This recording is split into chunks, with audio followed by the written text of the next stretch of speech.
On va commencer notre cours de Hanouka. On est aujourd'hui le lundi de Hanouka, qui est dédié à Charlotte bat Colette, Eliora Rebecca bat Rachel, Avraham ben Sultana et bien sûr à la mémoire de monsieur et de madame Cain. Avant de commencer le cours, je veux juste faire une petite rectification puisque notre vedette de Cherbourg est là.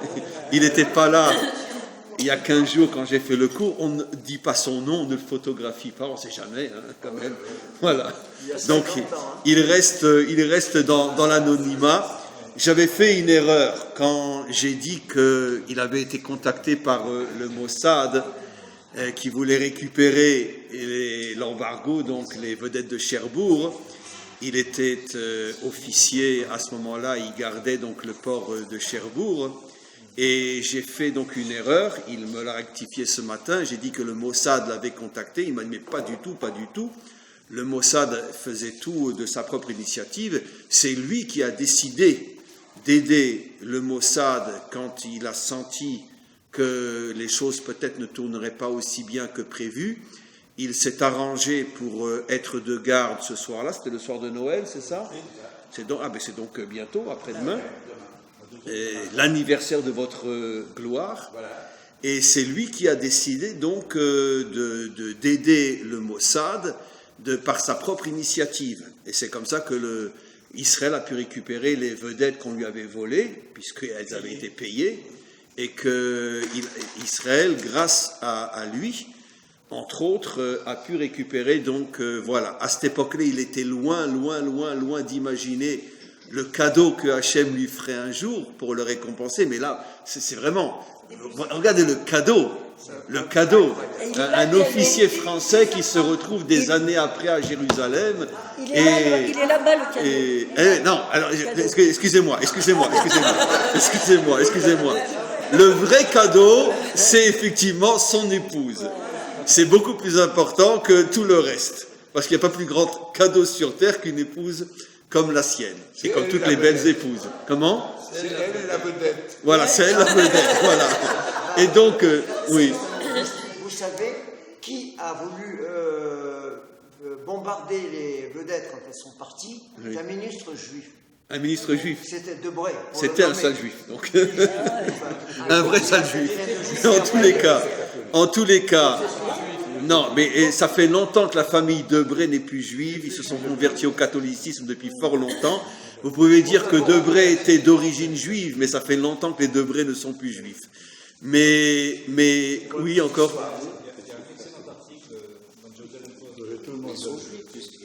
Oui, ils viennent de sortir un article dans Jérusalem Post. Alors, pour la petite histoire, je n'ai laisse-le finir, pas rencontré mon cadeau à Cherbourg, mais en Chine. L'article insiste sur le fait que durant la guerre de Kippour, Oui. il y a eu des faits d'armes importants sur le plan naval grâce à ces vedettes de Cherbourg. Oui, les vedettes de Cherbourg, c'est ce qu'il nous a dit tout à l'heure, ont pu neutraliser tous les bateaux ennemis. Ça veut dire qu'en grande partie, grâce à cette récupération des vedettes de Cherbourg, on a pu s'en sortir pendant la guerre de Kippour. Donc je ne sais pas si vous imaginez le mérite que vous avez, et encore une fois, c'est la raison pour laquelle Hachem vous a fait 2 cadeaux inimaginables, que vous ne pouviez même pas imaginer à cette époque-là, l'épouse que vous avez, et le retour dans votre vraie maison et votre vie depuis des années, de nombreuses années à Jérusalem, et j'ai aussi le mérite de vous compter comme élève. Et donc, voilà. Et des amis. Voilà. Comment ? Oui, vous devriez écrire un livre là-dessus. Voilà, Kavod arrive. Et voilà, on va commencer notre cours, mes amis, parce que on a déjà bien entamé, et j'ai complètement oublié de vous dire que je dois absolument arrêter mon cours à -10, et tout le monde dort, parce que j'ai un interview à Kalita tout de suite après vous. Donc je dois foncer à Kalita, et donc à -10, tout le monde dort. D'accord ?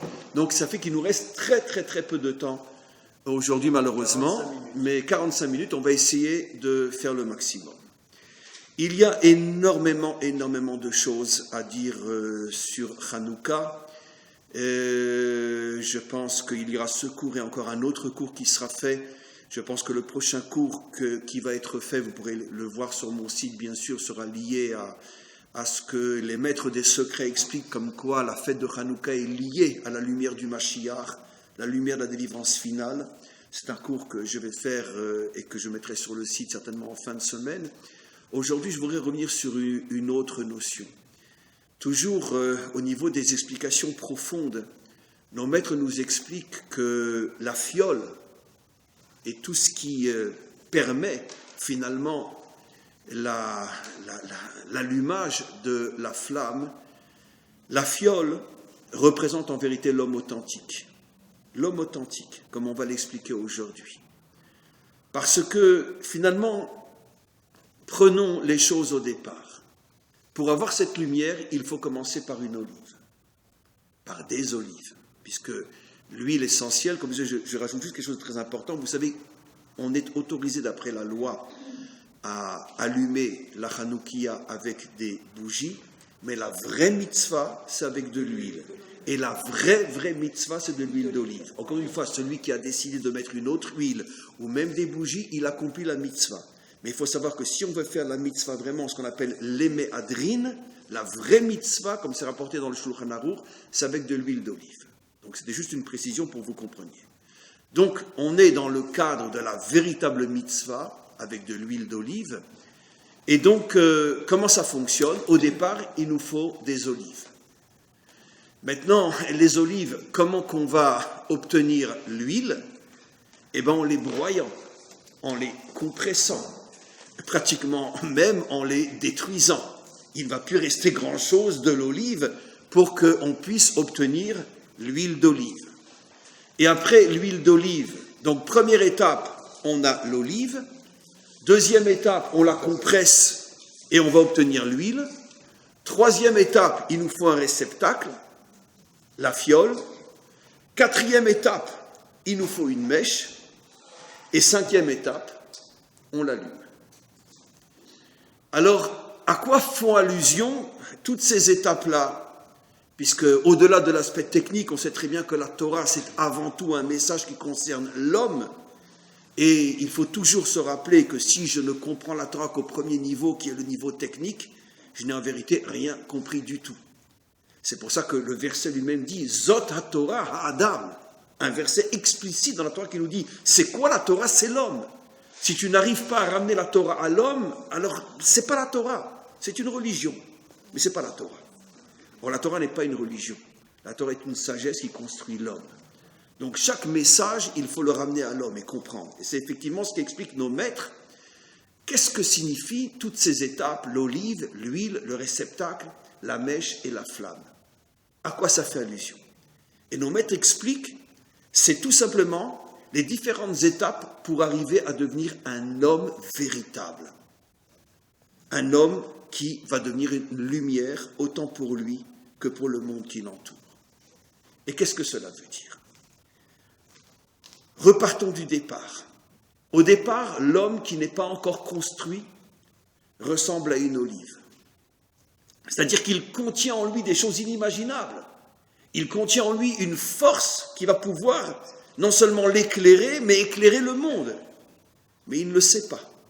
Parce que quand on voit une olive, comment qu'on peut imaginer que dans cette olive se cache la lumière?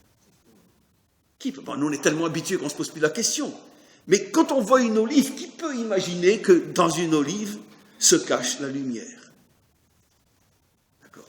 Je rajouterai juste, mais ça j'en parlerai dans mon prochain cours, c'est que l'huile fait aussi allusion à ce dont j'ai parlé il y a quelques minutes, le prochain cours, le lien entre Hanouka et le Mashiach. Vous savez très bien qu'est-ce que veut dire le mot Mashiach en hébreu? Loin. Heureusement, vous n'avez pas traduit comme les idiots le Messie. Grâce à Dieu. Voilà. Mashiach ne veut pas dire Messie. Mashiach veut dire loin, l'onction. Comment qu'on dit une onction en hébreu? Meshicha. Donc le Mashiach, c'est celui qui est loin. Et avec quoi on faisait l'onction? Avec l'huile. Ce qui veut dire que l'huile d'olive, uniquement l'huile d'olive. Ce qui veut dire qu'il y a aussi un lien non seulement entre l'huile d'olive et la lumière, mais cette lumière fait allusion à la lumière de la délivrance, la lumière du Mashiach. Quand vous voyez une olive Qui peut imaginer que l'olive porte le symbole de la lumière et de la délivrance finale, l'onction du Mashiach? Qui peut imaginer? Alors, comment qu'on obtient cette olive? Comment qu'on obtient, pardon, cette huile? Il faut broyer, compresser l'olive. Ça fait allusion à quoi? Ça fait allusion, mes amis, à un sujet dont on a déjà souvent parlé. Tu ne peux pas devenir un homme authentique dans ce monde sans traverser des difficultés et des épreuves. C'est impossible. C'est impossible. La pire des choses qui puissent arriver à un homme sur terre, c'est la facilité. La facilité. D'accord? Vous vous sentez concerné par ce cours, hein? Grâce à Dieu. Bon, Hachem. Et comme tout le monde. Mais pourquoi? Je vous ai déjà apporté cet enseignement, bon, qui est un enseignement, on pourrait dire utopique, parce que c'est impossible sur Terre. Mais nos maîtres, rien que pour nous transmettre le message, nous dit, supposons un homme qui passerait 40 jours de sa vie, rien que 40 jours de sa vie, sans la moindre difficulté, tu peux être sûr que cet homme-là, Hachem le déteste tellement qu'il lui dit, va te faire voir avec tes 40 jours, je ne veux plus te voir. Ça veut dire que, quel est le message qu'on comprend de là?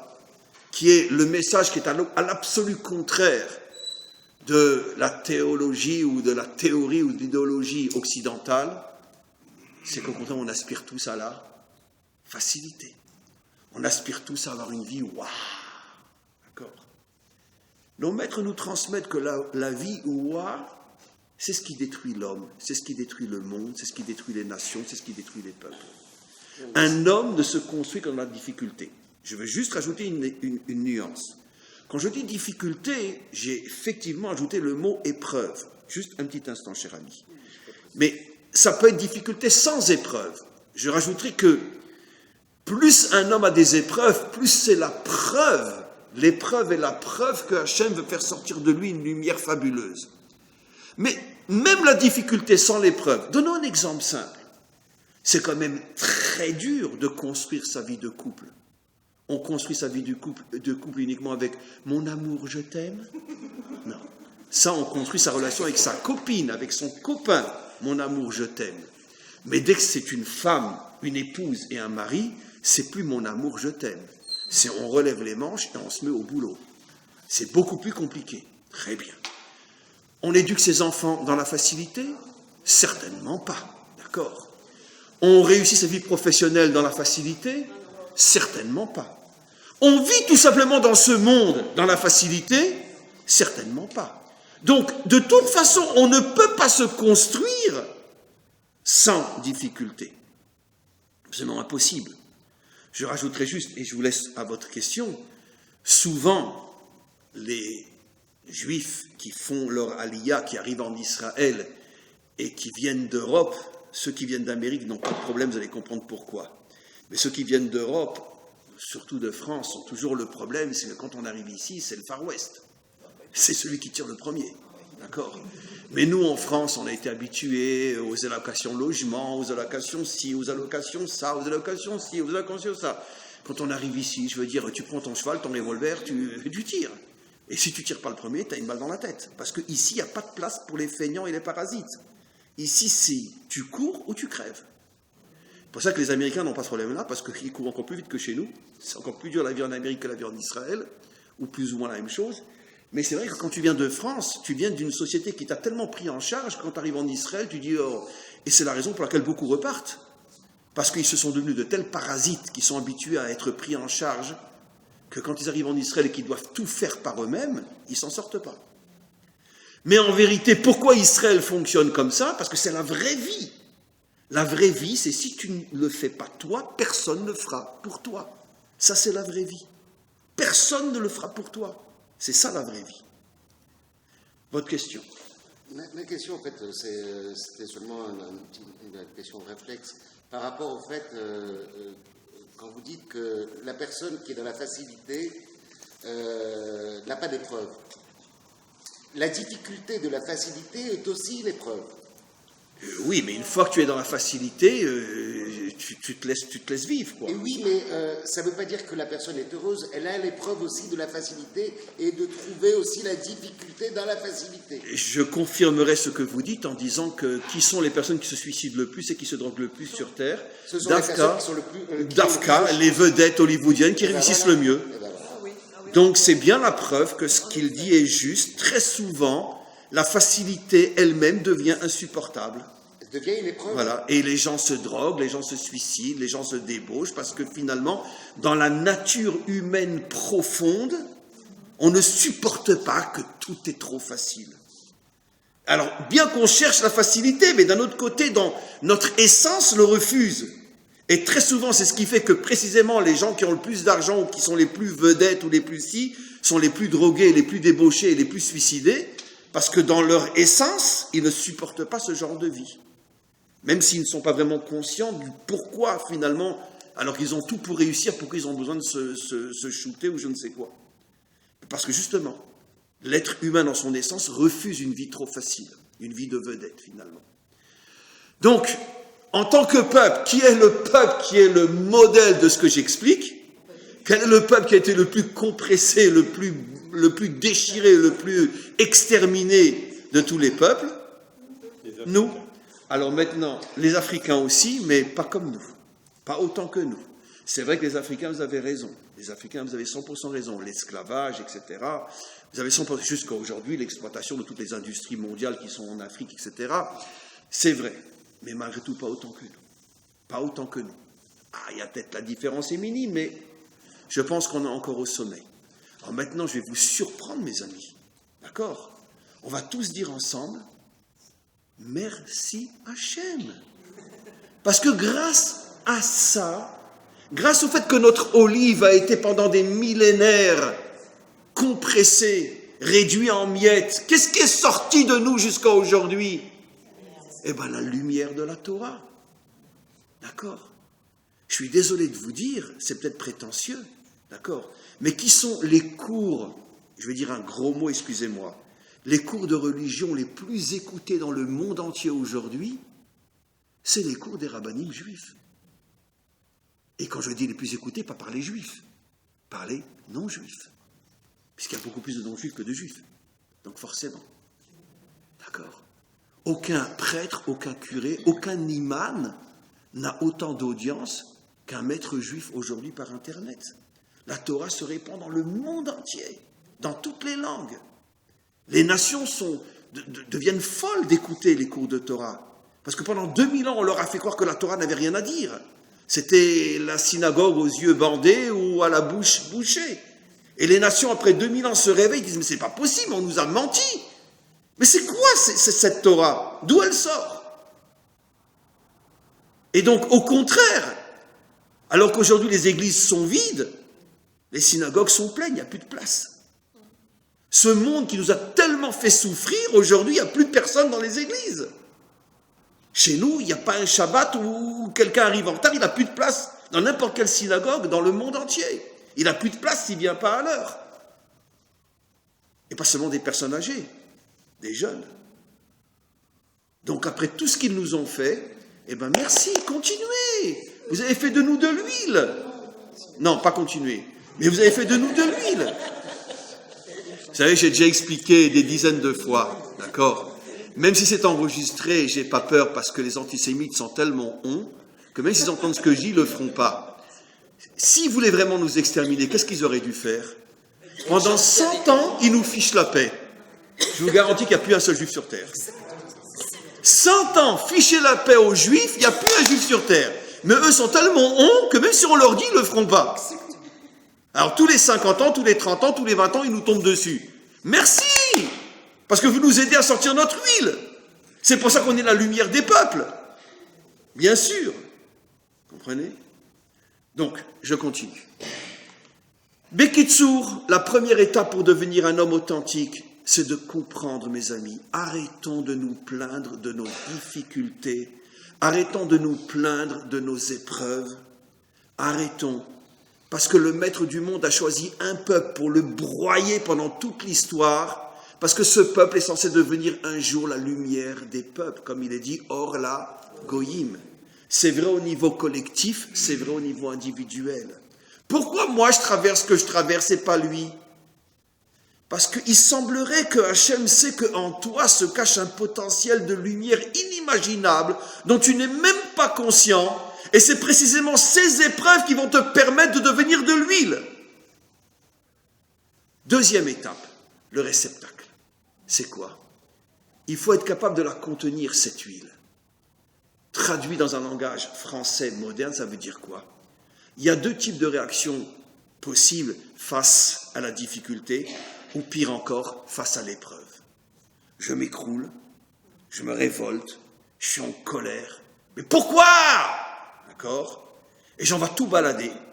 Ça veut dire que l'huile qui sort de moi, elle va tomber par terre, elle va se perdre, on va marcher dessus. Et donc automatiquement, le maître du monde me renvoyait une épreuve pour faire sortir de moi de l'huile. Mais cette huile-là, au lieu de la récupérer pour en faire de la lumière, je vais la laisser se perdre et tomber par terre.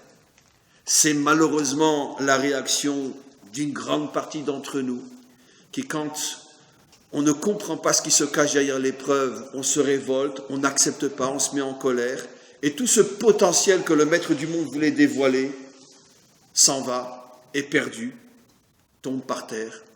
C'est pour ça la deuxième épreuve, le réceptacle. Le réceptacle, c'est rassemble cette huile. Ça veut dire prends conscience que cette épreuve, elle est là pour te permettre de faire sortir de toi quelque chose d'extraordinaire. C'est cette huile. C'est ça le réceptacle. Ça veut dire aie confiance, sois courageux, sois noble, sois digne face à l'épreuve. Ne te mets pas en colère, ne renonce pas. Ne sombre pas dans la tristesse ou le désespoir. Fais ton kéli. C'est intéressant, hein? Quel est le seul peuple qui a su faire un kéli de toutes les épreuves qu'il a traversées dans l'histoire? C'est nous. Parce que c'est quoi, je vous l'ai déjà dit 1000 fois, le mot kéli c'est quoi? Cohen, Lévi, Israël. C'est les rachetevot, les syllabes de Cohen, Lévi, Israël, les trois parties du peuple juif. Nous sommes effectivement un véritable kéli. Comme je l'ai expliqué des milliers de fois. En 1945, on ouvre les portes d'Auschwitz. En 1948, on danse dans les rues de Tel Aviv pour fêter la renaissance de l'État d'Israël. 3 ans seulement. Trouvez-moi un seul peuple qui, en 3 ans, aurait été capable de danser. N'importe quel peuple lui aurait fallu plusieurs siècles pour se nettoyer de toute sa colère et de toute sa hargne et de toute sa... Non, 3 ans seulement. 45-48. C'est inimaginable. 90% de ceux qui se sont battus dans la guerre d'indépendance avaient tous un numéro sur le... Incroyable. D'où cette force? Parce qu'il y a le cli. Le cli. Très bien, on a souffert. Très bien, on a été broyé. Très bien, on a été transformé en cendre. Mais cette cendre, elle a fait jaillir de l'huile. Et cette huile, on ne veut pas la perdre. C'est le cli. Et ce cli, on ne le perd pas. Et ce cli, on ne le perd pas. Donc, on prend l'huile, on la met dans le cli. Maintenant, est-ce que l'huile elle-même, elle peut donner de la lumière elle-même? Non, c'est intéressant. De la même manière que l'huile est cachée dans l'olive, la lumière est cachée dans l'huile. À chaque fois, on va un petit peu plus profond. Ça veut dire que maintenant, on a l'huile, mais d'un autre côté, la lumière est cachée dans l'huile. C'est pas la mèche qui, bien sûr, fait la lumière. La mèche ne fait que dévoiler la lumière. Mais la lumière, c'est pas la lumière de la mèche, c'est la lumière de l'huile. Mais il faut une mèche. La mèche, c'est quoi?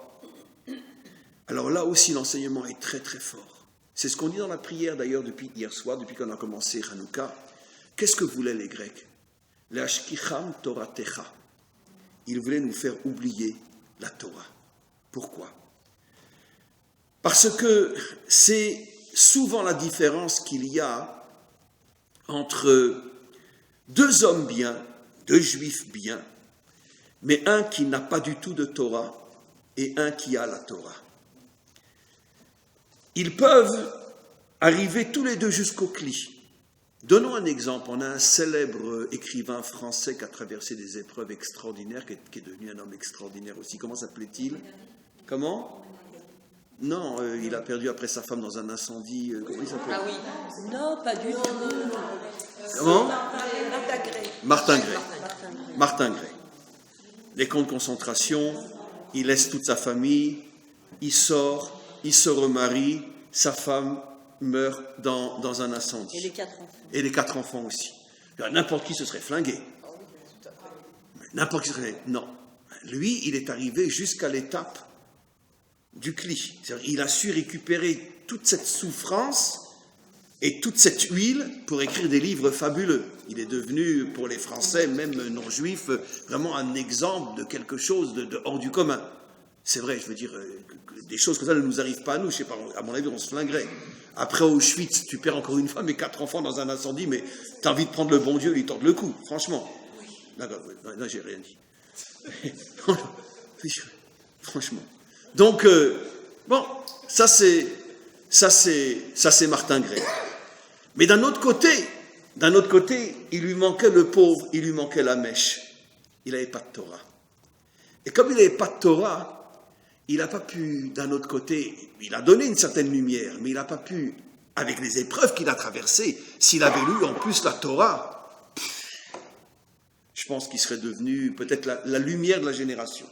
Si un homme comme ça, avec le caractère, la force, la puissance qu'il avait, s'il avait eu en même temps la Torah, ça aurait pas seulement été un grand écrivain, à mon avis, ça aurait été un gadol hador. Un des grands de la génération. Un Rabbi de Lubavitch, ou ce que vous voulez. Il aurait pu devenir. Et ça, c'est la mèche. La mèche, c'est la Torah. Ça veut dire que pour pouvoir extraire la lumière qui se cache dans l'huile que tu as su récupérer grâce à tes épreuves, pour que cette épreuve puisse devenir une lumière pour le monde entier, il faut que tu aies la Torah. Cette sagesse qui va te permettre de transformer ton épreuve en lumière, de transformer l'obscurité en lumière. Je dis toujours, et combien de gens se trompent. Écoutez-moi bien. Vous voyez quelqu'un qui est un géant dans la Torah. Vous posez la question, mais comment qu'il a pu devenir si grand dans la Torah? Alors, la grande majorité vont répondre, certainement, il devait étudier 20 heures par jour pendant 50 ans, pendant 60 ans, etc. Il a étudié tout le chasse, tous les livres, il a fait tout ça toute sa vie. D'accord? Non. Tu as parlé de la mèche, mais ce n'est pas la mèche qui donne la flamme. Tu ne peux pas être un géant dans la Torah si tu n'as pas été quelqu'un qui a été terriblement éprouvé. D'abord, il faut l'huile. Si tu as l'huile et qu'après tu as des heures et des heures et des heures de Torah, tu as une bonne mèche, tu auras une bonne flamme. Mais c'est pas la mèche, c'est pas la quantité de livres que tu as lus qui font de toi un grand dans la Torah. Et vous pourrez voir que tous les grands maîtres authentiques qu'on a eus dans notre histoire sont tous des gens qui ont traversé des épreuves inimaginables. Quand je vous donne l'exemple, prenons l'exemple de Rabbi Nachman de Breslev, mort à 38 ans après 3 ans de tuberculose, et donc jusqu'à l'âge de 36 ans où il a commencé après à s'occuper de lui-même parce qu'il était gravement malade, il a passé sa vie à enterrer sa femme, ses enfants et ses petits-enfants.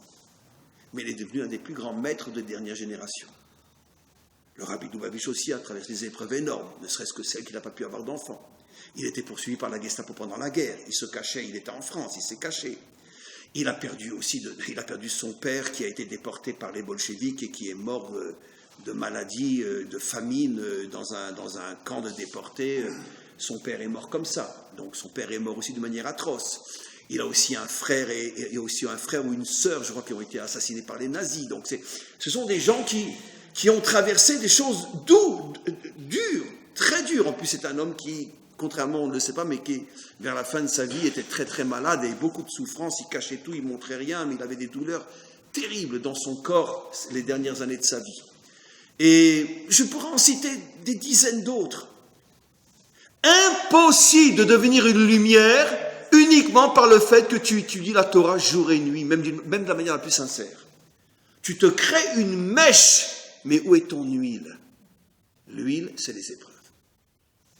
Donc, quand on devrait répondre à la question, mais comment qu'il a pu devenir si grand, la première réponse doit être, combien d'épreuves il a traversées? Ça, c'est la vraie réponse. Donc, la mèche, c'est effectivement la Torah. Et plus tu as de Torah, plus ta mèche, elle est bonne. Vous savez qu'il y a dans le traité Shabbat, il y a tout un chapitre qui nous dit quelles sont les bonnes mèches et quelles sont les mauvaises mèches. D'accord ? Alors évidemment, celui qui lit la Torah au premier niveau va rester coincé dans l'imbécilité du texte. Cette mèche, elle est bonne, cette mèche, elle n'est pas bonne, cette mèche, elle est bonne, cette mèche, elle n'est pas bonne. Mais non, on s'en fout. Nous, on va au magasin, on achète une bonne mèche et qu'est-ce qu'on a besoin d'étudier ça ? D'accord ? Mais en vérité, qu'est-ce qui se cache derrière ça ? C'est que nos maîtres sont en train de nous décrire quelle est la bonne étude de la Torah, quelle est la mauvaise étude de la Torah. Qu'est-ce que c'est un vrai maître, qu'est-ce que c'est un faux maître ? Et tout ça caché derrière les codes de la bonne mèche et de la mauvaise mèche. Donc, première chose, l'épreuve. Deuxième chose, ne pas se décourager dans l'épreuve et se faire un réceptacle pour récupérer l'huile. Après, l'étude de la Torah, ce qu'on fait tous. Chacun à son niveau étudie la Torah. On a compris que sans la Torah, on ne peut pas être des juifs authentiques. Donc, on étudie la Torah. C'est ce qui va faire que l'épreuve va se transformer en lumière. Et après, effectivement, la lumière jaillit. Cette lumière, qu'est-ce qu'elle va faire ? Elle va d'abord nous éclairer, nous, et surtout, elle va éclairer le monde autour de nous. Comment ? On monte l'étincelle pour allumer la mèche. On Très n'avait bien. pas parlé. Ah, tu vas te Non, je l'ai fait exprès. Non, parce que vous n'avez pas du dévoilement de la lumière, donc il fallait bien les. Mais d'un autre côté, pour pouvoir amener la lumière, mais c'est pour ça que je l'ai mis à la fin, vous allez comprendre pourquoi. Pour pouvoir allumer la lumière sur la mèche, il faut venir avec une autre lumière.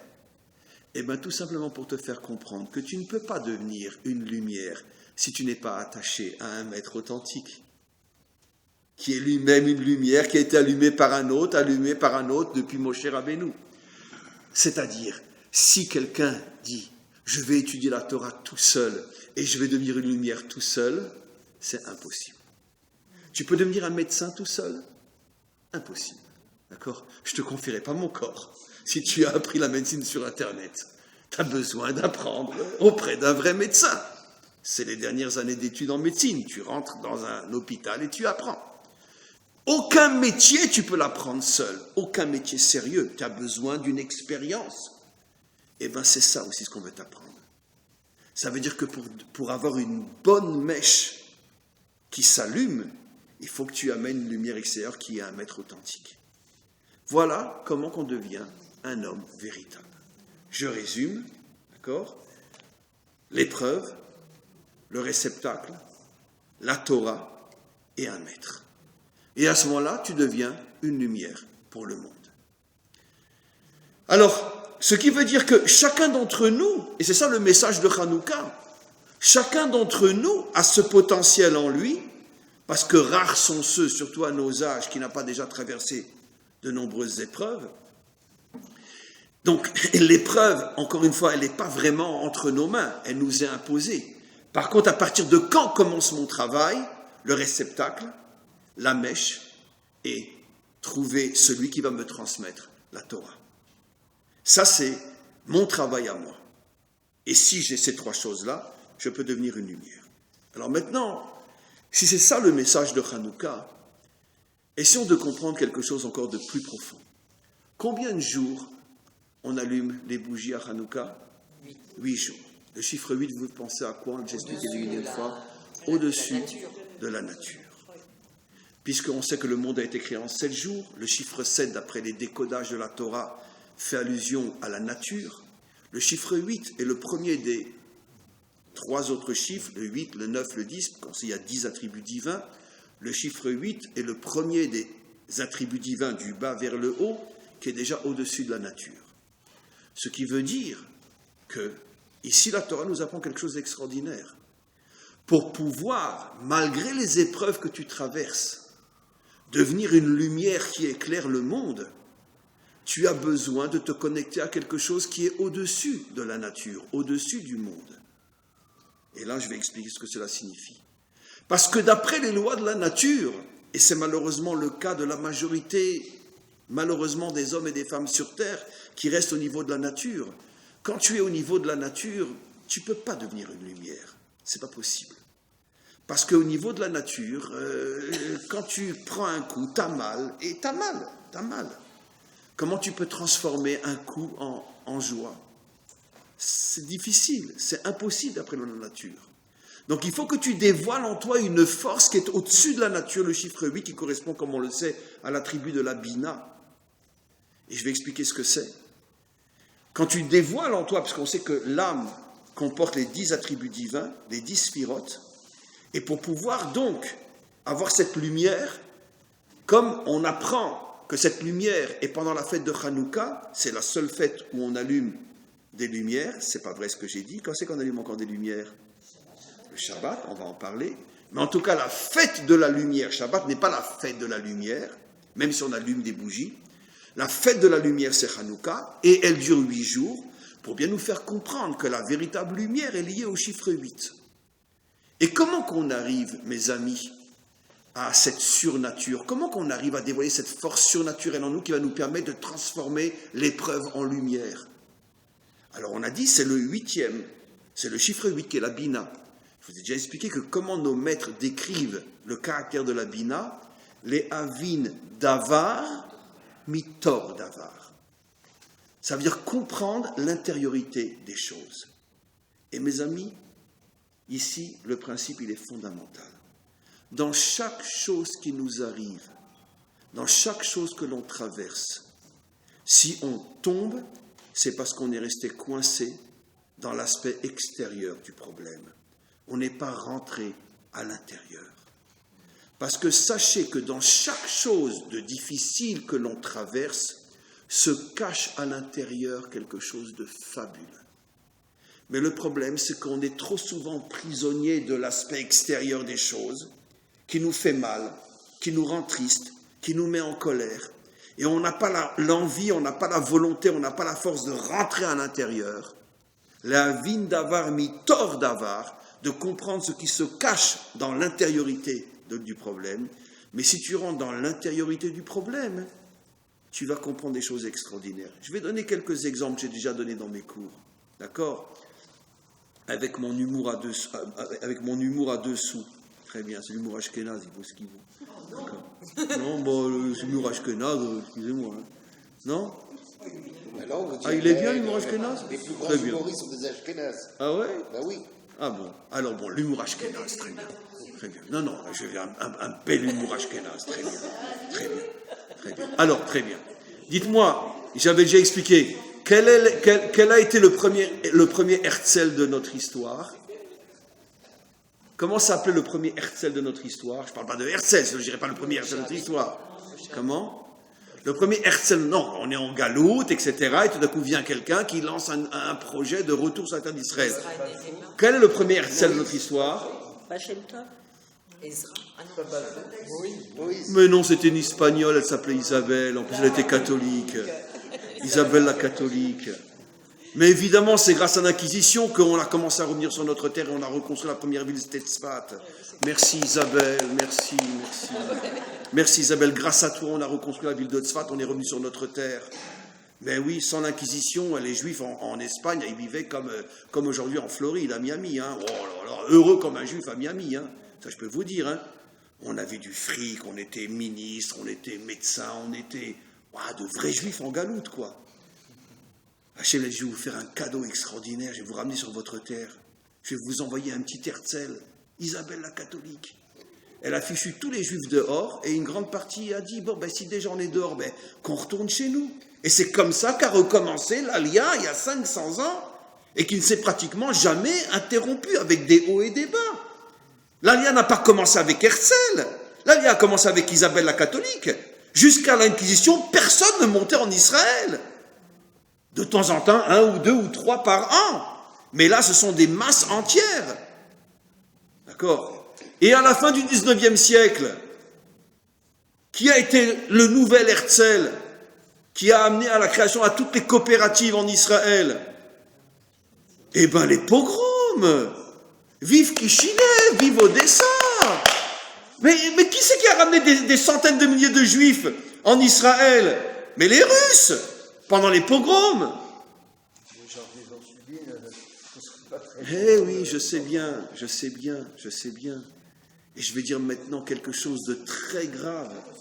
Surtout que mes grands-parents, et maternels et paternels, sont morts à Auschwitz. Alors j'ai quand même le droit de le dire, je vais quand même dire quelque chose de terrible, d'accord? Et d'une certaine manière, grâce à qui on a créé l'État d'Israël en 1948? Grâce à la pire ordure qu'il crève tous les jours, chaque seconde qu'il crève et qu'il crève et qu'il crève, Hitler.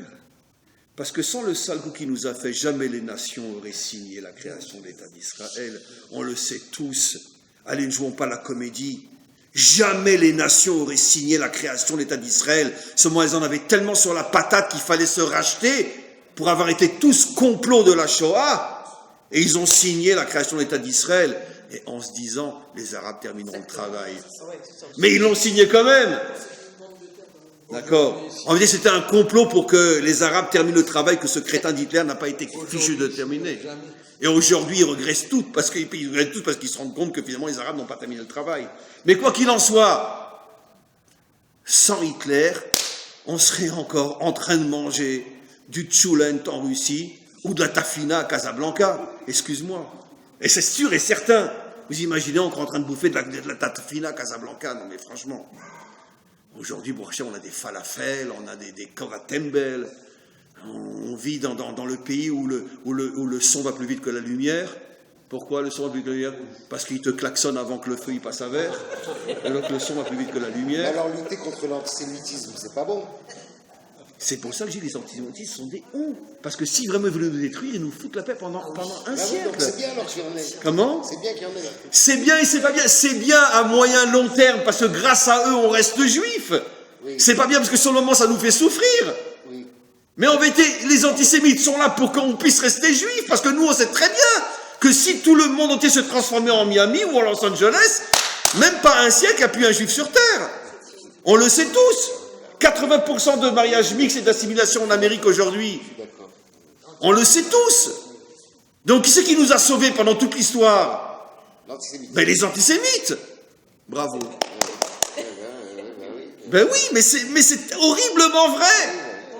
C'est horriblement vrai. On ne s'est pas sauvé tout seul. D'accord? Attendez. Mettez un juif dans le 16e pendant 50 ans. Après, vous le cherchez à la loupe où il est. C'est pas possible. Impossible. 50 ans dans le 16e, sans la moindre histoire. Il disparaît. Ben oui. Donc, encore une fois, c'est ça ce que signifie rechercher l'intériorité à l'intérieur d'eux. Alors, évidemment que l'Inquisition, sur le moment, ça a été... Je ne vais pas dire de gros. Le gros mot qu'on pourra dire, c'est encore une honte par rapport à ce que ça a été. Évidemment que les pogroms, c'était atroce, horrible. Qui ose même comparer tout ce que je viens de dire à la Shoah. Mais d'un autre côté, on s'aperçoit qu'à chaque fois dans l'histoire qu'une catastrophe nous est arrivée, elle nous a fait avancer vers la délivrance finale. Il n'y a pas une exception à la règle. Il n'y a pas une exception à la règle. Il n'y a pas une fois dans l'histoire où les nations ne nous sont pas tombées dessus, que ça ne nous a pas fait avancer des milliers et des milliers de kilomètres vers la délivrance finale.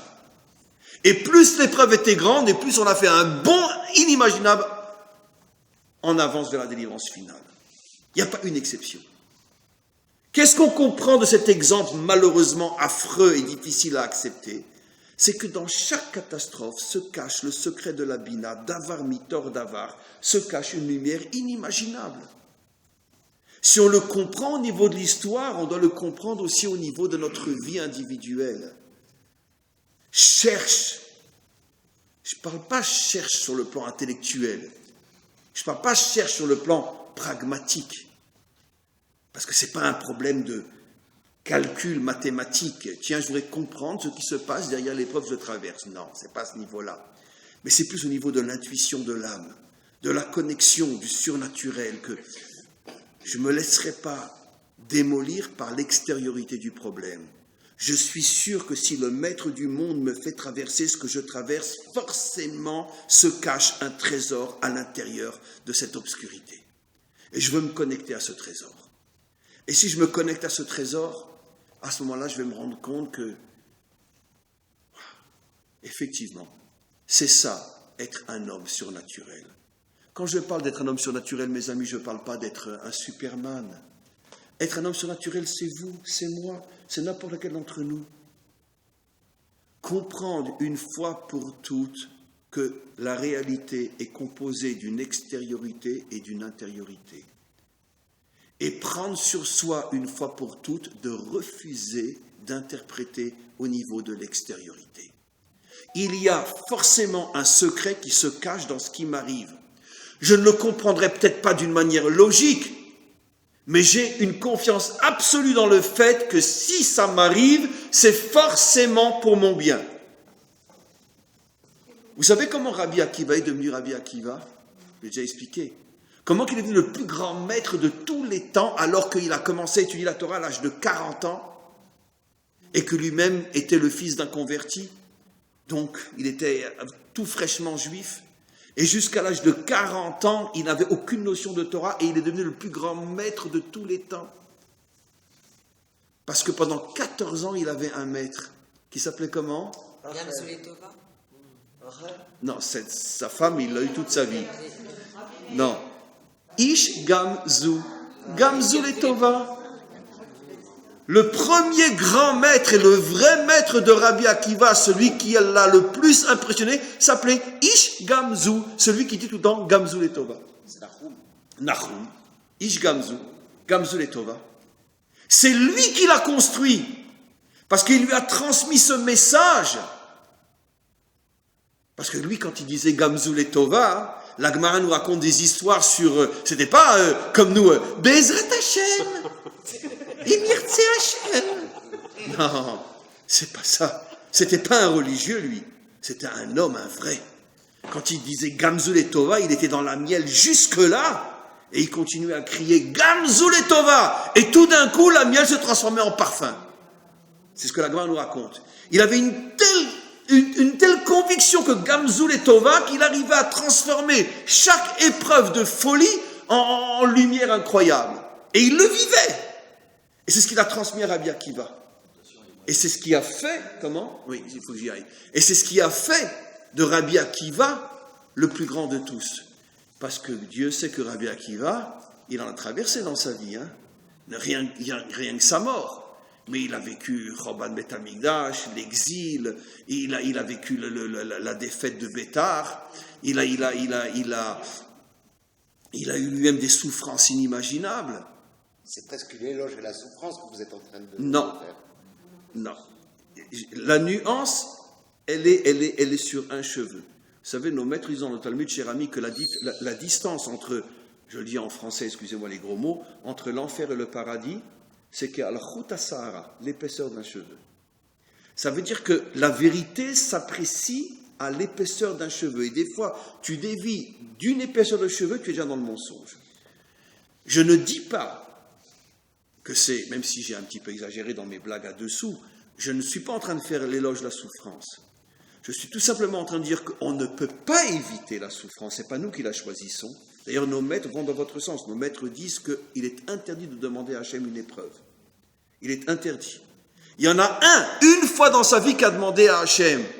C'était David. Parce que dans la prière, on dit « Eloké Avraham, Eloké Yitzhak, Eloké Yaakov » le Dieu d'Abraham, c'est Yaakov. David a dit « Pourquoi on ne dit pas le Dieu de David ?»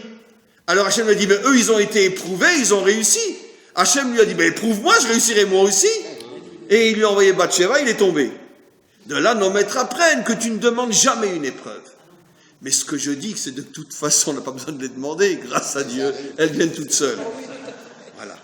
Et une fois qu'elles sont là, on doit comprendre que Gamzu Letova, que tout est pour le bien. Mes amis, comme je vous l'ai dit, je suis obligé d'arrêter le cours plus tôt aujourd'hui. Je vous demande... Oui. 4 jours sans épreuve, posez-vous la question. Et Dieu sait que lui, il en a eu. Rien que comment il a terminé sa vie, etc. Je veux dire, c'est pour ça que c'était un très grand homme. Voilà, je vous demande de faire très vite, parce que je dois vite fermer. Il faut que je parte de toute urgence. Voilà.